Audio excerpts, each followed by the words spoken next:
કયા શ્રાપના કારણે સ્ત્રી સમય પહેલા વિધવા થાય છે? ભગવાન શ્રી રામે માતા સીતાને શું જણાવ્યું? માનવ જીવન કર્મ અને ભાગ્યના નિયમોથી સંચાલિત છે. જેવું કર્મ માણસ કરે છે તેમનું ફળ તેને ભોગવવું જ પડે છે. હિન્દુ ધાર્મિક કથાઓમાં અનેક પ્રસંગો વર્ણવાયા છે કે જેમાં સ્ત્રી કે પુરુષ પોતાના પૂર્વજન્મના દોષો કે આ જન્મના અપકર્મોના કારણે દુઃખ સહન કરે છે. એમાં એક મોટો પ્રશ્ન એવો પણ ઉદ્ભવે છે કે કેટલીક સ્ત્રીઓને અસમયે વિધવાપણું કેમ ભોગવવું પડે છે? એનું કારણ માત્ર ભાગ્ય નથી, પરંતુ એ પાછળ પૌરાણિક શ્રાપો અને કર્મફળની ગાથાઓ પણ જોડાયેલી છે. એકવાર માતા સીતાજીએ ભગવાન શ્રીરામને ખૂબ જ મર્મભરી વાત પૂરેલી કે પ્રભુ, દુનિયામાં ઘણી સ્ત્રીઓ પોતાના પતિના જીવંત હોય ત્યાં સુધી સુખી રહે છે, પરંતુ ઘણી સ્ત્રીઓ નવયૌવનમાં જ વિધવા થઈ જાય છે. આવું કેમ થાય છે? શું એ સ્ત્રીઓનો દોષ છે કે એ પતિનો ભાગ્ય છે? કયા કારણોસર સ્ત્રીઓને આટલી મોટી પીડા સહન કરવી પડે છે? આ પ્રશ્નનો જવાબ આપતા ભગવાન શ્રીરામે સીતાને સમજાવ્યું કે જીવનમાં થતી દરેક ઘટના પાછળ કોઈને કોઈ કારણ રહેલું છે. ક્યારેક એ કારણ પૂર્વજન્મના કર્મોનું ફળ હોય છે, તો ક્યારેક એ આ જન્મના દોષોથી પેદા થાય છે. શ્રીરામે કહ્યું, હે સીતે, આ જગતમાં સ્ત્રીનું સૌભાગ્ય સૌથી પવિત્ર માનવામાં આવે છે. જો કોઈ સ્ત્રી પોતાના પતિ પ્રત્યે નિષ્ઠાવાન હોય, મન, વાણી અને કર્મથી તેની સેવા કરે, માતા પિતા, ગુરુ અને દેવતાઓનો આદર રાખે, તો એ સ્ત્રીનો પતિ લાંબુ આયુષ્ય પામે છે અને દંપતીનું જીવન સુખમય બને છે. પરંતુ જો સ્ત્રી પતિનો અપમાન કરે, તેને નિષ્ઠુર વાણીથી દુઃખ પહોંચાડે, વૃદ્ધો અને માતા પિતાનું અપમાન કરે, પવિત્રતા છોડીને દુર્વ્યસનોમાં ફસાઈ જાય, તો એવી સ્ત્રીના જીવનમાં દુઃખ પ્રવેશી જાય છે. તેના પતિનું આયુષ્ય ઘટી જાય છે અને તે અસમયે વિધવા બની શકે છે. આ કર્મફળનું નિયમ છે.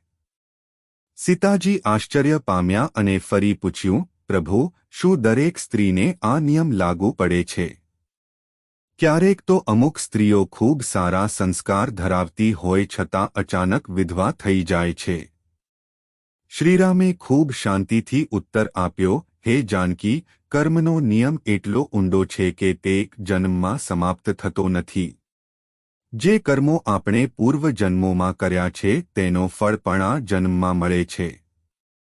ઘણીવાર કોઈ સ્ત્રી પૂર્વજન્મમાં પોતાના પતિ સાથે અવિશ્વાસ કરે છે, પવિત્રતાનો ત્યાગ કરે છે, સંતો અને દેવતાઓનું અપમાન કરે છે, તો તેના કારણે એને આ જન્મમાં દુઃખનો ભાગ ભોગવવો પડે છે. એથી જ કેટલીક સ્ત્રીઓને નવયૌવનમાં વિધવાપણું આવતું હોય છે. આને આપણે શ્રાપ કહીએ છીએ, પરંતુ હકીકતમાં એ કર્મફળ જ છે. ભગવાન શ્રીરામે આગળ સમજાવ્યું, સ્ત્રી હોય કે પુરુષ, બંને માટે પવિત્રતા અને સત્યનિષ્ઠા સૌથી મોટું ધર્મ છે. સ્ત્રી માટે પતિ દેવતા સમાન છે. જે સ્ત્રી પતિને અવગણે છે, તેના આદરનો ત્યાગ કરે છે, પતિના ધર્મમાં અવરોધ પાડે છે, એ પોતાના ભાગ્યને દુઃખમય બનાવે છે. એવી સ્ત્રીઓને દેવી દેવતાઓનો આશીર્વાદ નથી મળતો. પરંતુ જે સ્ત્રી પોતાના પતિ પ્રત્યે સમર્પિત રહે છે, સાસુ-સસરાની સેવા કરે છે, ઘર પરિવારમાં સુખ શાંતિ રાખે છે, તેનું સૌભાગ્ય કદી નષ્ટ થતું નથી. આ વાત સાંભળીને સીતાજી ખૂબ વિવેકી બની. તેમણે સમજ્યું કે વિધવાપણું માત્ર એક દુઃખદ ઘટના નથી પરંતુ એ પાછળ આધ્યાત્મિક સંદેશ છુપાયેલો છે.